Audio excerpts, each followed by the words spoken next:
Hey guys, it's time to lock into a brand new War Thunder video. My name's Brandon, and today we're going to be taking a look at the premium US plane, the XP-50. Now the XP-50 sits at Tier 3, 3.7 battle rating, and it costs 1,750 Golden Eagles. The biggest comparison that I can make the XP-50 to is the Roadrunner from Wile E. Coyote. When I'm in a new game and we're all starting off on the runway, it's like meep meep, I'm out of here, I clock out, I am gone.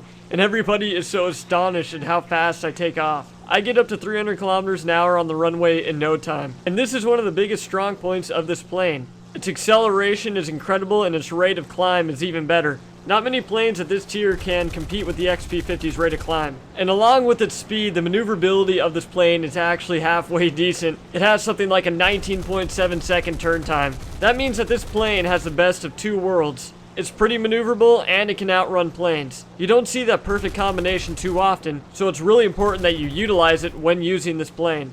Now let's go ahead and shift our focus. I want to talk about the armament and then I want to talk about the cons of this plane. And then after we get those two out of the way, we'll move into the tactics portion of this video.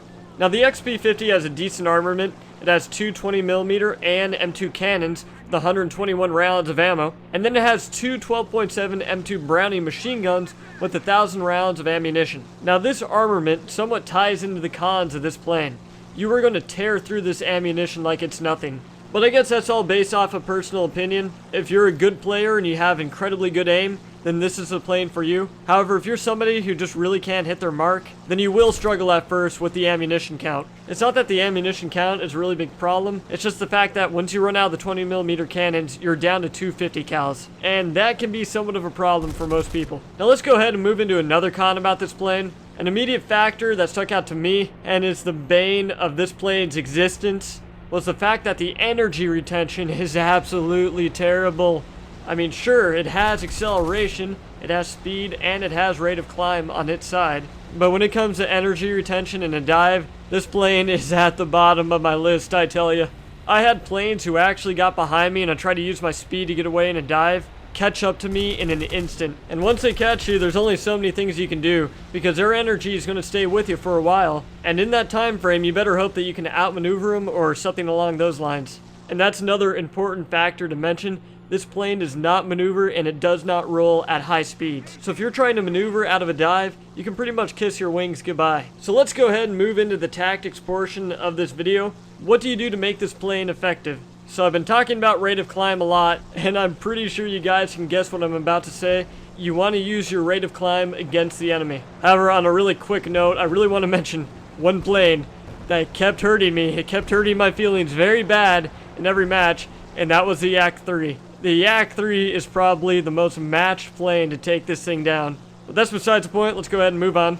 But anyway, what I was saying about the rate of climb, you either want to get on par or above the enemy. The good thing about getting on par with other planes at your level is the fact that you can use your speed to cut right through them and just keep on basically boom and zooming at their level. So I'll say that again, you want to use your flatline speed, not your dive speed, but your flatline speed as well as your rate of climb to take them down.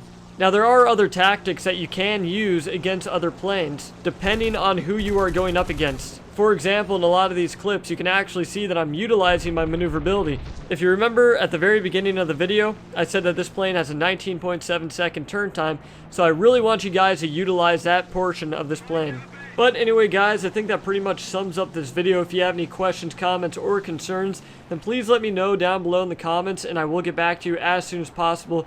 Now, starting next week or this week, and I haven't decided when I'm going to make this video, I am going to be doing a 5,000 Eagle giveaway, and I'm not sure yet if I'm going to have a first, second, and third place. Maybe do like first place gets 5,000, second place gets 2,500, and then third place gets 1,000. But I'm going to do something along those lines, and I'll get the full details to you guys in the video. And it's going to be something a little bit creative. I want to see what you guys do with it, and I want to see how far you'll run with it. But I'm sure that you guys will perform absolutely beautifully when doing this contest if you do take part in it. But again guys, I think that pretty much sums up this video. If you have any feedback for me, then please let me know down in the comments below. But as always guys, I hope you enjoyed this video. My name's Brandon, and as always, have a nice day.